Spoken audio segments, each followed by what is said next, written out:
What if you could take that risk, make that change, reach that goal, live your best life?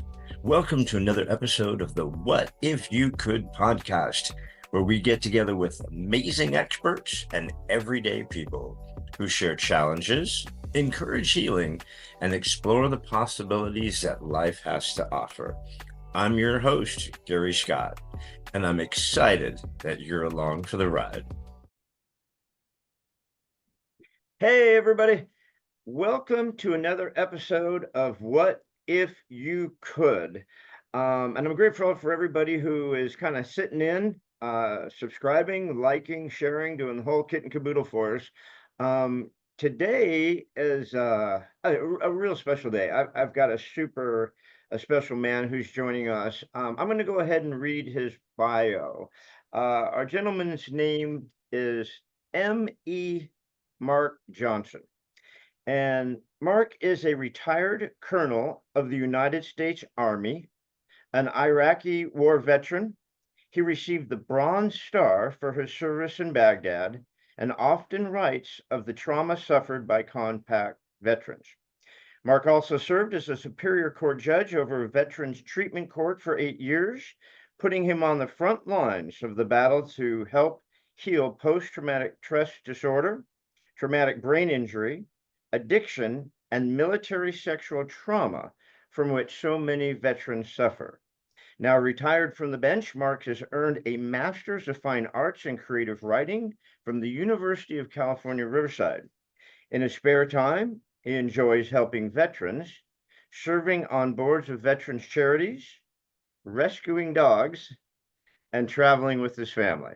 And all of those are very worthy pursuits. So Mark, thank you so much for joining us on this. And I guess I just want to share. Listen, I I read this book.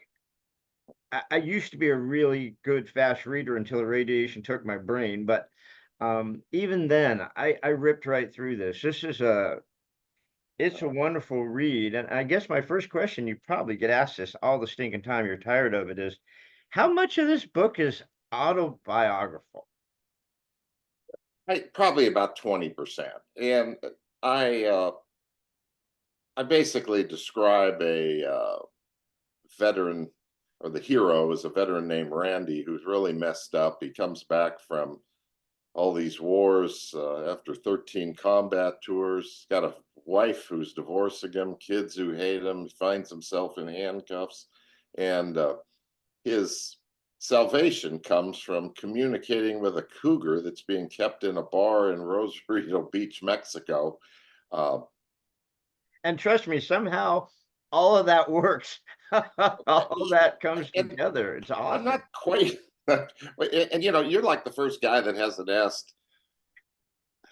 It shows where a lot of people's minds are, because when I say cougar, they immediately think I'm talking a 55-year-old, or I don't know, a woman, whatever the definition of a cougar is. But where did I will say, I do, in some ways, I mean, I just laugh a lot normally, but I will tell you, because there's a lot of very serious stuff I describe in there, and probably 20%'s mine. About 80% came from my 8 years when I spent presiding over the Riverside County Veterans Treatment Court.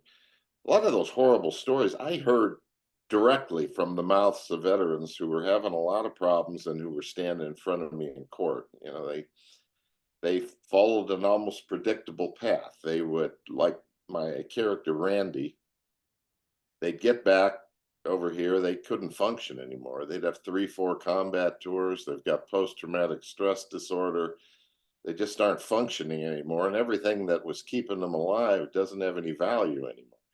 And a lot of those, there's a story in there where a guy came and, or where Randy comes in and shoots 2 kids under a bed. That story was told to me directly by a Marine Corps veteran who that happened to him. So people ask me why, and it's my why did I write it? Uh, and my answer's kind of changed over time, I guess because I thought more and more about it. But what I think the core answer I'd say is I really wanted to tell all these vets just how much I cared about them. I had kids when I was in Iraq. I had 19-year-olds keeping me alive, and then I would see in many ways the same people, the same types of people coming 15 years later in court. They're all messed up, they're on drugs, and I just felt it was one of my life's mission. I need to help them, and I guess the book is one way of doing that. It honors them. What exactly is a veterans treatment court? I've never heard of that. Okay, well, this is great. I always love talking to people about veterans treatment courts. Uh, there's about 600 in the country right now. The way they started is back in the early 90s, something called drug courts started. Judges were starting to see that this idea of just lock people up, throw them in jail, then bring them out, and they're just using again the first day out. And so it was just this revolving door. So some judge started a new program where he pretty much, jail was not one of the things used. People would be placed on probation, tested regularly. They would come back to court weekly.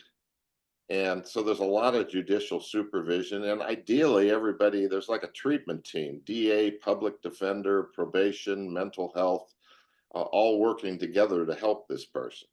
Well, about 2007, there was a judge in Buffalo, New York, who was having trouble connecting with some individuals in a drug court. And there was a guy, a Vietnam vet, and he apparently, a couple vets who were volunteering at the court said, "Judge, can we talk to the guy?" And he said it was miraculous when this Vietnam vet came back in the court. He was standing tall, and he started to really work with the judge and to trying for him to get better. So, what veterans treatment courts are, they take in veterans, and generally you have to have some type of military related mental health disorder. They're placed on probation. They do the same thing. They come back to court at first every week. They get tested constantly. Let me just say that every week is important because, a lot of times, our justice system moves like a elephant. Yeah, and you have somebody who's really struggling. They got a lot of problems, and they test positive on a test. It may be 3 months before they're back in court. By that point, they're in on some new charge, serious charge. But vet court operates on that principle: the keeping all the veterans together. It's a collaboration between the Veterans Administration, the district attorney, public defender, uh, private attorneys, mentors. These are vets who help themselves. Who am I missing? Probation, a whole group of people. We all work together for the best interests of the veteran. And I'd say 90% of the time it worked well. Nothing's perfect, but uh, Yeah. we had a lot of good results with a lot of vets who were really hurt. Is it a voluntary, like the people get, look, you either go to that court and you deal with the law, or you can come to this court and we want to help you? Is it kind of like the veteran has a choice, or they just Well, are the right to veteran you? would always have a choice whether to plead guilty. Um, yes, I mean it's a voluntary court, but you know sometimes if you tell a guy you're looking at 8 years state prison, or you can go to veterans court here and stay out of jail and you'll be placed on probation. I don't. There may be a little lack of voluntariness in that, but Yeah. I will tell you, I was that's a hill I'll die on, is fighting for veterans in these types of courts. Were we perfect doing it? No, but I will tell you, I saw so many men and women that were so damaged by their military service, and they felt nobody understood, and they were drinking themselves like in their garage or using out on the streets. And that in that court, we did understand them, and so that's what we tried to do, is help them. We got great graduation ceremonies. We've had congressmen, Awesome. state senators all speaking. So, well, uh, your That's turn. I feel awesome. like I'm talking too much, Gary. I just get No, no, no, excited no. about both the book and talking always about veterans. No, it's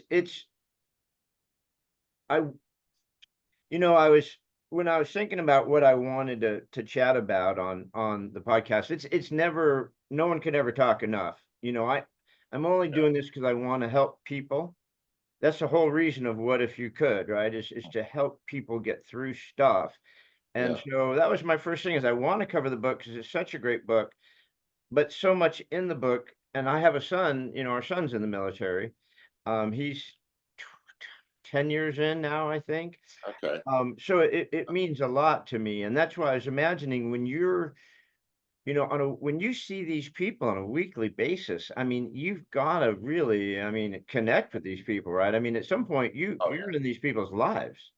Well, yes, I mean, I had, 4 of them die on my watch, 2 by suicide, 2, I don't they all drug overdoses.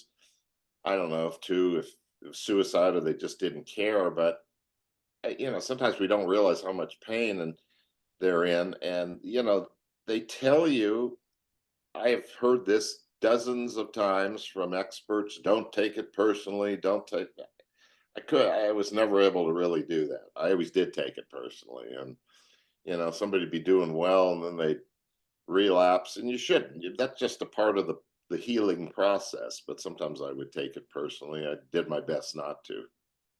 In the book, and I don't want to give too much away about the book. I want to talk a lot about the book, but I don't want to give so much away because it Yeah, does move around, and I've read a lot of books, so I kind of thought I knew where we were going, and then it'd switch on me. It was a really good book, but it really does deal a lot with Randy's PTSD. oh yeah, Going to the counselors really didn't give a shit. When I had cancer, basically, I just felt like the doctor was like just going through cancer for dummies, right? Like he just like, yeah, you got this. And I yeah, think Randy felt that way with the counselors. Like, yeah, it's not that they didn't care, but it's like they see so much, they're just like, whatever, yeah. ask the same questions, same bullshit, right? So I I think having this court, did you send them to counselors too? Do you? Oh yeah, that was uh sorry, I kind of yeah, that was part of the I mean, whatever they needed, we were going to get them. And one of the nice things is, a lot of times I felt as a judge that when you were, say, somebody would come in and say, Judge, if this guy pleads guilty, what will you give him? They call that an indicated sentence. Or very often they'll work something out with a plea bargain with the district attorney. But so many times I just felt like I was shooting from the hip. I mean, you're in there, some lawyer talks to you for 3 minutes and they're saying, what do you give the guy? And you're answering the question. I mean, what I loved about Veterans Treatment Court was before a vet was even allowed into the court, I had a full psychological evaluation. Probation would do a risk assessment on him, on what's his risk to society. Uh, they'd give their recommendation. They'd also talk about run a rap sheet on him, so I'd know his background. And then the VA would give me a report on his military history. So I had a lot going in. Uh, yeah, I had a lot going in, and you just don't have that in other courts. But then we would develop a treatment plan that just about always, and well, I can't even think of a single case that did not involve psychological treatment, generally addiction. 95% of the vets who were in there had alcohol or drug problems. So that, and gradually you're all over them at the beginning. I had some great probation officers. They'd go show up at the home at 10 at night and make sure this guy's not using or that. But then after 18 months, I saw miracles in that court. I saw people that God forgive me for saying this, but I would have thought that they're never going to make it. And they're working good jobs, reunited with families now. It's kind of a miracle court. That's what you ought to call it. We ought to call it. Well, and it's a all-encompassing because when I was reading that, I was like, well, you've got, the post-traumatic stress Yeah. disorder, the brain injury, the addiction, and then the sexual trauma. I mean, so that you're covering, I mean, you're really trying to help people. You're not pigeonholing anybody, Oh you're yeah. trying to find out what they're hurting from and address that, which I think is awesome. Yeah, yeah. It is awesome. I used to say I thought every court ought to run like Veterans Court, but I will tell you, we'd probably need 3 times the budget because, uh, I feel bad for a lot of these people. They just go through the court and that's kind of quick in out plea bargain. They may have some really serious unaddressed problems. Veterans Court, we were able to address them. So the other courts, I don't know. Like I said, I felt it was kind of hit and miss. Yeah. I'm gonna go back a little bit just because Okay, if you'll allow me, is your show, and hey, by the way, thank you so much for having me on. This I consider this a great honor. well, thank you. Thank Uh, you. No, this is my honor, trust me on that one. But there's two things I wanted, well, there's a lot of things I want to ask, but one is what is a Bronze Star? For those of us, even though I have a son in the military, he'd probably kick my ass for not knowing. What is Bronze Star? So for people should know. well, I'll tell you what, I am in my home. This it's a the Bronze Star is it's a medal awarded by all branches of service. Mine was awarded to me by the Army, but I say this is the award here. There's the Bronze Star. It's a medal recognizing That's uh, awesome. service. This That's is a awesome. Bronze Star actually for I was working when I was in Iraq in the development of democracy. So I was awarded the Bronze Star. Mhm. That in fact by General Peter Corelli, who was ended up as #2 Deputy Chief of Staff of the Army, but he was a great man. But yeah, he Wow. did that. Well, congratulations for that. Thank you for that. Thank That's you. all that stuff's so important. I think we lose, with such a divided country and such a divided world and so much bullshit going on, we kind of lose track of people who actually are really trying to help, and you doing what you're doing with the court and Yeah. with the veterans and the PTSD and your service. But the in the book, I kept thinking to myself, besides wondering how autobiographical it is was your childhood anywhere similar to what was in the book? Oh no, I mean I created this. What his dad was a uh, ranger for the Forest Service and living up north. Maybe it was kind of a dream life I had. I will tell you, but I don't want to say it wasn't totally like that because I was brought up down in Orange County. So when he's in Orange County, I Me was too. brought up. I was brought up in Orange County. My dad was a farmer from Minnesota, one of those guys that could fix anything from a tractor to a toaster. He could do my dad could do everything. I think I tried to, when I was talking about it, I created his father as a very honorable man. And I think, if funny, I never even thought of that. I think I was thinking of my own father, who was a good guy, good Yeah. man of good high morals. It's so important. I was raised in Fullerton. So it's funny when I, saw Orange County and Fullerton, I was raised Yeah. in Fullerton. Oh, So and I think I'm I had him at a hotel in Fullerton. yeah. Something about Fullerton and Westminster. They're just those cities. I mean, a lot of people don't even not even quite sure where they are. They just kind of know they're down there. But Yeah, yeah. Well, it's so important to bring the father in there. yeah, And just not just that. I mean, I it just it so much of the story touched me, the full circle of it. And again, I don't want to give too much away of the book, but I mean, the the full circle of the relationship with his dad, then the relationship with his own kids, how he worked through that, the flashbacks going back and forth yeah, were just that was special to me. I had no relationship with my dad. So, yeah, although he was my dad, he died yeah, when he was really young. But I mean, I had some similar relationship with that with my uncle until alcoholism took yeah, it away. We used to go hunting. His birthday was September 1st, which is the yeah. opening of dove hunting season. Um, so I just thought, how important that is to children, especially boys, to have that type of relationship with their father is it's a lost kind of thing, I think. Oh, I couldn't agree with you more, Gary. I mean, nowadays you got you know certain communities that are always getting hit. You'll read that this community has less, but I tell you, it is a problem across all races, everything. There's too many dads outside of the home.